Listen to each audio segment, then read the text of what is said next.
fo aw sigiyɔrɔ la ka da jira la k'a fɔ k'aw bɛ ka Mali kunnafoni point net TV de lajɛ nin wagati in na an bɛ Dankɔrɔba kɛnɛ kɔnɔ an y'a fɔ aw ɲɛna Dankɔrɔba ko wuli ka d'an ye mɔgɔ de bɛ yen nɔ ni dusukolo b'i la i bolo dɔn wɛrɛ tan o min nɛgɛ i ye dɔ kɛla ye donc i ye Dankɔrɔba dɔ ye ani Dankɔrɔba dɔ bɛ ɲɔgɔn fɛ bi an bɛna jɛ ka baro kɛ ne kɔni tɛna na caman fɔ nka a bɛ n'a fɔ nin ma nɔgɔn dɛ nin ye Dankɔrɔba min ye nin ma nɔgɔn dɛ balolaka i kɔni b'a dɔn a fɔ sanuko min banna o ni y'o bannen wa ni y'an ka warijɛ kow bannen ye n terikɛ ça va? Ça va, ça va. Kɔri baasi foyi tɛ yen? Alhamdulillah. Ko bɛɛ ka ɲi? Ouais. A bɛɛ b'a cogoya la? A tɛ se ka bɔ yen. Aw yɛrɛ ne kun ko terme nin dɔ fɔ aw yɛrɛ ɲɔgɔnna o kelen don wa? O kelen don a tɛ tiɲɛ. Kuma y'an sara ye. Ok an y'i wele ka na an ka plateau kan an ka baro kɛ. Ouais. I nana diyara n ye kosɛbɛ. Ouais. Mais an bɛ fɛ k'a dɔn e yɛrɛ ye jɔn ye fɔlɔ parce que mɛ ni da ye mɛ tigi da ye. O ye tiɲɛ. Ɲama k'i tɔgɔ ni jamu fɔ an ye ani bonya. Bon. Ne tɔgɔ Laji Balo. Di Belo Vbes. Belo Vbes. Awɔ. Est-ce que ne bɛ se ka n tɔgɔ in fɔ? Ayi bon. Laji Balo in kɔni o ka nɔgɔn ma. Nka Di Belo Vbes. Vbes. Best. Anglais de don le meilleur. Le meilleur? Ouais. Ah oui. Donc Laji Balo dit le meilleur, ne bɛ le meilleur fɔ. Ok. Ok Laji. Laji bɔra jɔn ni jɔn na? Bon ne fa tɔgɔ Umar Balo. Ne ba tɔgɔ Aïssata Balo. Tabarikala. Laji yɛrɛ yɔrɔ jumɛn ka ye? Bon ne bɔra Dawudabugu. Awɔ mais n ye malien fɛnɛ. Ouais. Tabarikala. O diyara n ye kosɛbɛ. Laji bɛ dɔnkili de da wa? A bɛ fɔli de kɛ i bɛ fɛn jumɛn kɛ art kɔnɔ? Bon Laji bɛ dɔnkili de da. Awɔ ne bɛ arabu kɛ. Ne bɛ arabu de kɛ. Awɔ. Tabarikala. Arabu genre jumɛn? Bon ne bɛ hardcore de kɛ cɛ arabu yɛrɛ yɛrɛ. Cɛ arabu yɛrɛ? Yɛrɛ yɛrɛ puisque arabu bɛ yen quoi. Han? Awɔ. Aw kumana ko bɛ yen nɔ Bamakɔ. Bi o ye bi ye sini y'a lakale ye. N'Ala sɔnna. Ah oui Laji. Ne ko e ye Balo ye. Ni ma fili Balo ye numu ye. Awɔ. O tɛ tiɲɛ ye? O ye tiɲɛ. Mais Laji sanuko in bɛ cogo di? E ma kɛ sanu fagala ye, e ma kɛ sanu dilanna ye, i kɛra rappeur ye. Mun de nana n'o ye? Bon diɲɛ fɛn bɛɛ ye sababu de ye. Kosɛbɛ. Diɲɛ fɛn bɛɛ ye sababu ye. Ne numu ye tiɲɛ don, numu ka baara dɔnnen don. I kɛra mɔgɔ o mɔgɔ ye n'a fɔra ko karisa ye numu ye i hakili bɛ jigin baara dɔ de la k'a b'o kɛ. Donc ne kɛra rappeur ye. C'est que Ala de y'o latigɛ. D'accord. O tɛ baasi ye. Laji ka rappeuria nana cogo di? Bon ne ka rappeuria nana hakilina de la puisque depuis an fitinin an tun bɛ fali wotoro ta an bɛ taa cɛncɛnw cɛ ka na an tun bɛ wari sɔrɔ a la. Donc don dɔ dɔrɔn n ye rappeur dɔ de y'an ka yɔrɔ la u b'a fɔ a ma ko Lezi Buza. Donc mɔgɔ bɛ to k'a fɔ n y'a tɔgɔ mɛn mais don dɔ la n y'a lajɛ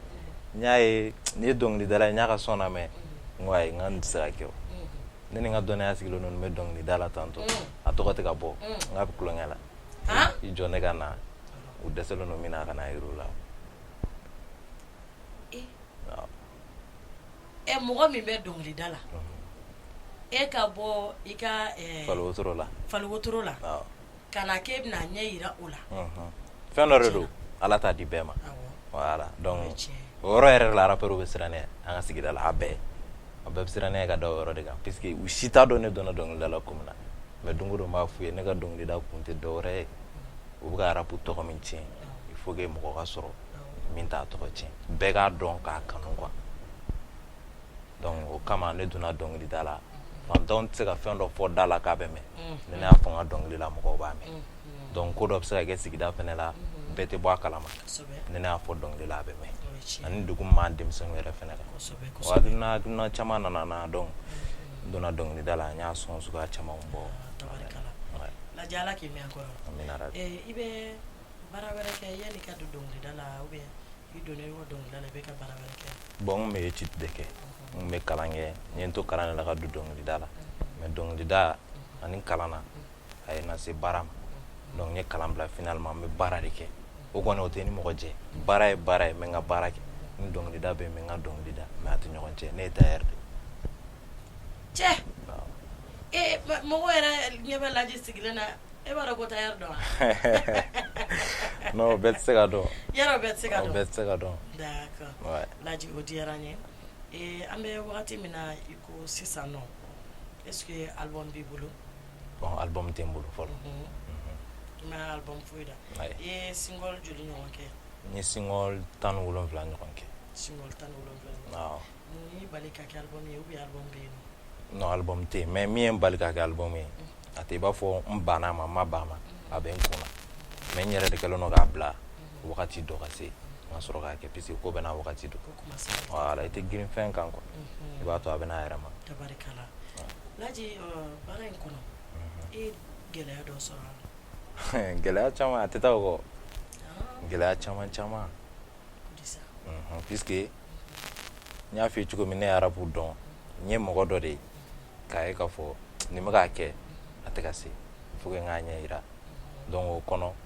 n gɛrɛla a la n taara a fɛ yen don o don n bɛ taa ale b'a la quoi ne t'a kɔnɔ donc il faut que n ka gɛrɛ a la ka dɔ dɔn bon ne ye san 2 de kɛ 2009 2010 ne b'a kɔ yala la tilegan fɛ heure bɛɛ i bɛ taa fɛ i t'a sɔrɔ yen tiriki tɔrɔkɔ dan funteni fara samiya kan an yɛrɛ ka somɔgɔw yɛrɛ kun ko sa k'u bɛna ne ta ka d'a ma tellement que n yɛrɛ ye so bila ka dan dɔnkili ko in ma voilà mais bi alhamdulillah bi alhamdulillah tabarikala Laji ka single fɔlɔ kɛra jumɛn ye bon ne ka single fɔlɔ kɛra bɛɛ n'i ka vie de bɛɛ n'i ka vie awɔ i bɛ se ka o fɔ an ye dɔɔni a freestyle dɔɔni o tɛ koba ye puisque bɛɛ n'i ka vie in a nana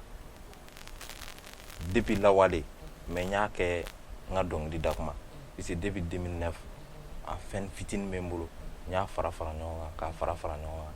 donc a nana caya fo k'a kɛ son ye comme ça n taara son bɔ ale kɛra ne ka son fɔlɔ ye ya bon freestyle la sisan ni kɔrɔkɛ bɛ kuma denmisɛnninw k'u kɛ sew i ne tɛ dusukun na nege zew banna pewu ka yala ka ne tɔgɔ tiɲɛ nege fɔ a y'i diya cogo min ne ka kɛ ten dusukasi bɛ de kan e de tɔɔrɔlen ne ka dɔrɔmɛ kelen ma tugu bulɔku an bɛ ɲɔgɔn bulɔku ko n'i ma ko bulɔku a t'i kanu n y'a fɔ a ye n ko legize bɛ faransi an ka so pasema bɛɛ ye fitiri anw fɛ yen an ka wusu kɔnɔna bana suruni fila b'a kunna o ye rasta ne bɛ ekɔli min na o bɛ bada la botan bɛ a tɔgɔ bajalan ne bɛ ko sugu o ye kuba ye min bo baara bɛ b'a fɔ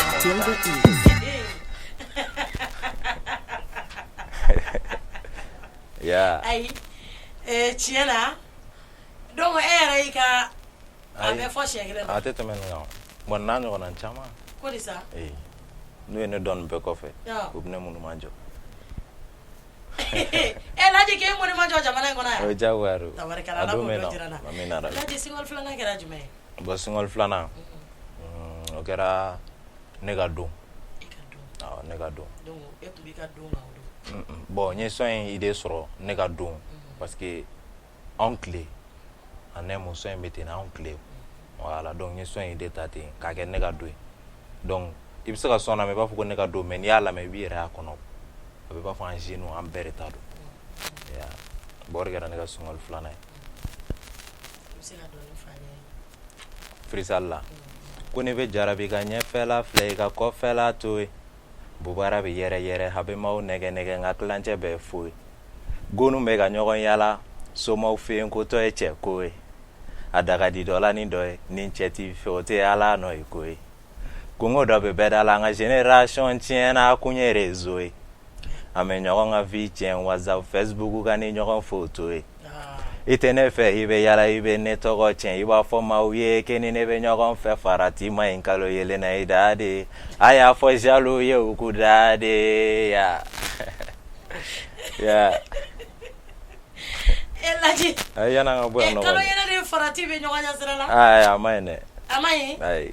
mun bɛ kalo yelen na non kalo yelen i farati i farati fɛn bɛɛ bɛ se ka kɛ quoi surtout bi tile in na kalo yelen na kalo yelen ma ɲi dɛ tabarikala ouais Ala ka sabu ɲuman k'an ye amina rabi Laji ouais an bɛ wagati min na i ko sisan e voyagera bon n ye village damadɔ kɛ awɔ taara concert non ma bɔ Mali la Ala k'o sabu nɔgɔya amina mais Laji bɛ taa yɛrɛ yala ni mɔgɔ ko k'a bɛna taa ne ye sisan o bɛ kɛ cogo di ni mɔgɔ min ko k'a bɛ taa ni ne yan musique kan tournée la musique ko la ne sigilen don k'o de kɔnɔ tabarikala Ala k'o don jira an na amina rabi Laji ni mɔgɔ dɔw ye baara kɛ ɲɔgɔn fɛ i ka carrière n ka carrière kɔnɔ ouais bon ni mɔgɔ caman ye baara kɛ dɔnkilidalaw tɛ mais c'est des gens Nter denmisɛnninw don an bɛ ɲɔgɔn dɔn depuis bi tɛ donc an ye ɲɔgɔn minɛ bɛɛ ɲɛna an kan ka kɛ min ye an sigilen don k'o fɛnɛ ma kɔnɔ puisque mɔgɔ t'o dɔn voilà donc o ye n teriw ye Darabugu bɛɛ b'u dɔn u tilan tɔgɔ CMB fɛn o fɛn an yɛrɛ de b'a organiser ɲɔgɔn fɛ Ala ka sabu ɲuman k'an ye amin awɔ an bɛna kɛ min ye Ala ka kɛ hɛrɛ ye amin rabi Laji ka sinɔgɔ tali ko in na laban ye jumɛn de ye laban o ma ɲi dɛ o ma ɲi o de ye hardcore in yɛrɛ yɛrɛ o de sa ayi ni n ko n m'o kɛ yan bɛɛ bɛ tiɲɛ o ma ɲi ayi an kana tiɲɛ ayiwa e de la non o ma ɲi non yan kana tiɲɛ o ma ɲi il faut que a ka kɛ de k'a sɔrɔ yan ma tiɲɛ sinon n bɛ n bolo da n dusu kan kɛ awɔ i bolo da i dusu kan i de la ok i bolo da i dusu kan donc sisan nɔ an bɛ i ye kow ye sa an b'an bila aw ye a k'a di dɔrɔn laban kɔnɔ sisan Visco ya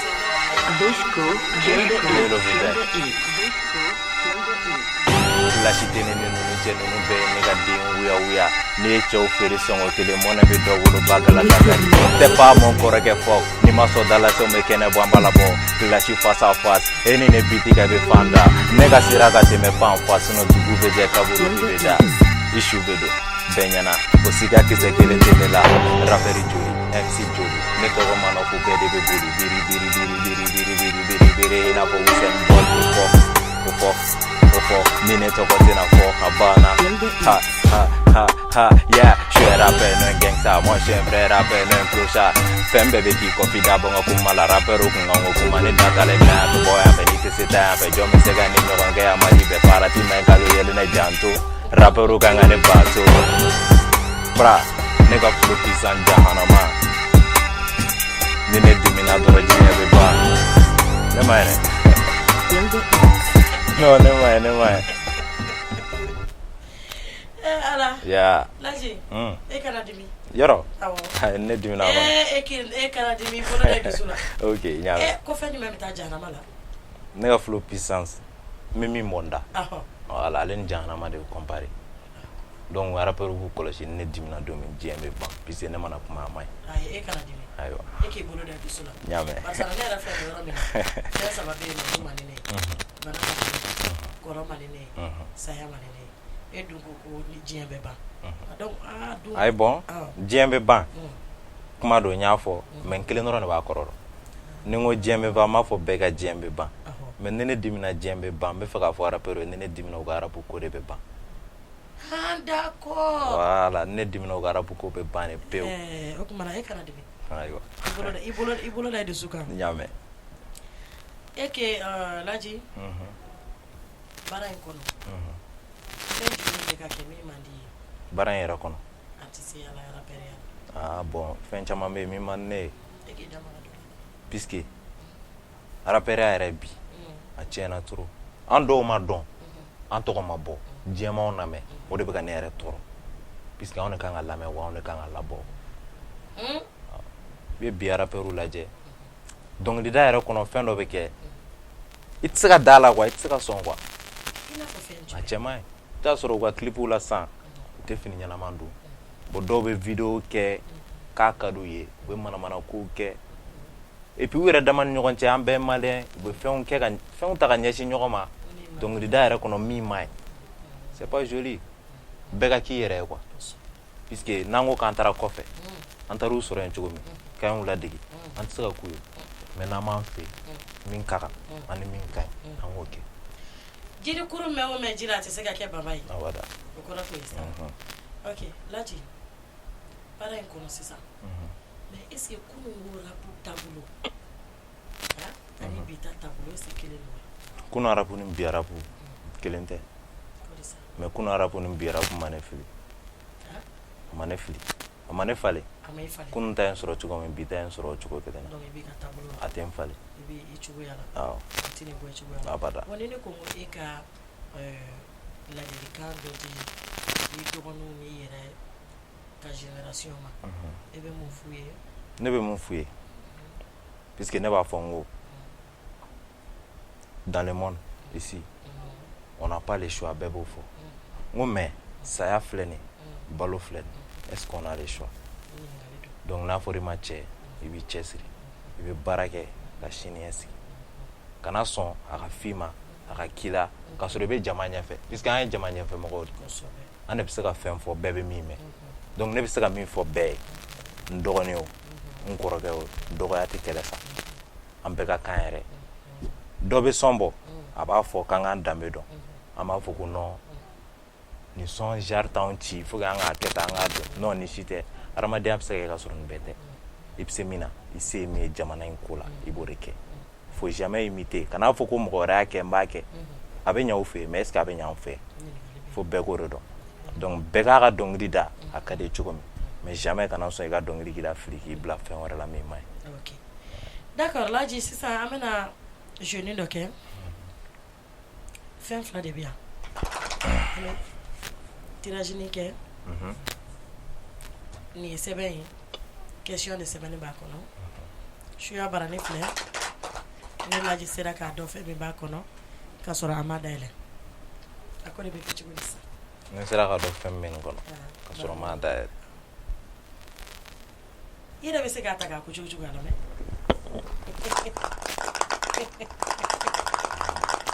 mɛ nin ko cogo cogo barika bonya na dɛ ni ma ɲɛ i b'a layɛ ayi kana namara kɛ a sigi tayɛri ni namara tɛ banna a sigi bon bɛɛ n'i ka faamuya don jeu fɛnɛ don awɔ ne hakili la gabakurun don gabakuru donc i ye nin de choisir ma choisir i ko mare ko n k'a layɛ awɔ n ka fila la n ko n'i bɛ se ka min jaabi n b'o de ta voilà n'i bɛ se ka min jaabi a fila la ni min yɛrɛ aw yɛrɛ ɲuman na ni min y'i ci ni min ci voilà min bɛ arranger o tɛ voilà an ka taa ɲininkali la ye an bɛ jumɛn kelen ta sisan ni question de tɛ nin na a fila bɛɛ n'i bɛ nin ta ou bien n'i bɛ nin ta question de bɛ nin na o ta n ko ta ɔ e yɛrɛ k'a ta kɛ komi e kalannen don min b'a la i k'a kalan k'a fɔ a ye ɔ komi n'i ma se ka sɛbɛnni faamuya ne bɛ sɔrɔ k'a tɔ lase je suis allé dans un village où tout le monde était debout et donc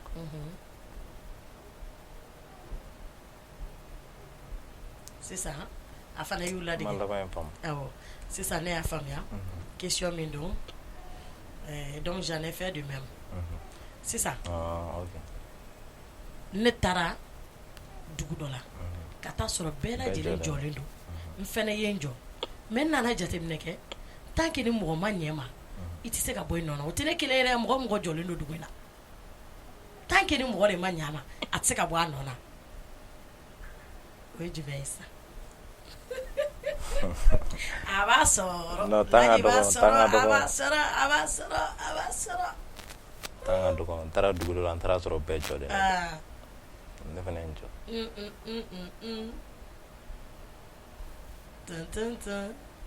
o bɛ fe fe min bɛ Bamakɔ sira la tabarikala ok Laji n bɛ tila k'o jaabi di ma sɔɔni sisan nɔ an bɛ taa ni question min ye o de ye dumunifɛn jumɛn ka di Laji ye dumunifɛn bɛɛ ko ni Laji ye nin ye dɔrɔn fa bɛ yɛrɛ cɛ o ma ɲi dɛ o ye jumɛn ye o ye yaasa ye Ala yaasa ka teli dɛ sɛman wa a jɛgɛman wa hali ni ma sɛ k'a la i ma jɛgɛ k'a la a ka kɛ yaasa ye dɔrɔn yaasa tobi ko ɲuman dɛ non a banna n'o tɛ ne bɛ se dɔ la ni ne y'o tobi ka d'e ma est ce que o tɛ yaasa ko nege bɔ e la o kɔrɔ k'an ka yan yɔrɔ tagali tɛna dabila ye don o don an tɛna na de aw invité aw ma invité invitation an m'an jɔ da la kɛ ni wele sera a ma an tɛ don ok tɛ tiɲɛ Laji tiɲɛ na a tɛ tiɲɛ i balo ba i nana an ka wele laminɛ a diyara an ye sisan nɔ Laji ka baara kɔnɔ est ce que mɔgɔ bɛ yen nɔ Laji nin ye question gɛlɛma ye dɛ est ce que mɔgɔ bɛ yen ko dimi dɔɔni bɛ Laji ni mɔgɔ min ni ɲɔgɔn cɛ artiste ya la dɔnkili t'a la k'a tigi juguya bɛ ne la bon depuis ne dɔnkili da daminɛ fo bi o tɛ yen mɔgɔ tɛ yen puisque mɔgɔ de t'a faamu i t'a sɔrɔ ne bɛ se ka dɔnkili da n ka dɔnkili kɔnɔ ne bɛ fɛn dɔ f'i ma o kɔrɔ tɛ k'i ni ne bɛ kɛlɛ la ou bien k'i commandé o tɛ menene ne ngamba fi bise bisa soro ne erreur dore da me fe ga yin nga don ga corriger sinon foi tene no mo ko shite tabarikala ile be jey voilà donc ambe kide yala liga sumuni ngandro ay an yela na nega sumini nga ne ba don ga fo yi c'était oh ouais mo me kala me d'accord là j'ai ani wele kana vraiment on est content ouais et anga question jabi ntala dibela ata so bela jere jode ni fene yenjo ouais o konnana ni jate mineke tankere mo mahana nteseka sigi nteseka da o kulungala ni kulungala semena kugula tankere mo ma semena bo kugula kabla kulungala nteseka bwana na enzuru nani enzuru Laju ko fe na ka fe mo mina mere akai ne bora kuma bana akai daga laji anga jamu ka sera kun chora ma ouais foli ga laban jumen bi bolo kadi ka fanuma bon nga foli ga laban bu bolo samedi temene doron bora concert la ko de ça fanum bora ga fambe fa ya isa tige bana danto foli la wallahi danta donc bu fo ci bargada o ya ke ma kenyo o ya ku yere puisque ambe kiri donc me jibi chefo me sulman fo me elbi fo mi sembe manu fo mi dorobu ka bela jelen fo che fara musoka ouais la dia na ko de nyona ambe mois de mars musoka kalodo ouais j'espère aussi que yera ni hakki be nyon fait ibe se ka foli kan jumeli musomani encouragement kan jumeli bulu kadi musoma bon ya même muso ko na era men klola abne mi jigim bare pisi ne ma muso bo mo la ikara ne dogoni o gira fen ne be miri fen polom na ga nyeshi ma o ba yaro donc me ful di muso ma albi ala ka me ka fete nyo fe ala ka muso bere me angoro muso fen bare muso fen bare ne re ba o exemple donc ala ka mbo me angoro ala ka muso be me angoro amina fulu be muso be merci beaucoup laji yeah ibalo kada ko ne kunye anye da ko ba kele ko ni mo sai ma anga joya jo ana dona na tawla amenyo ko soro da ko ba kene were ka ane laji di ku menyo ko bulubi au kambe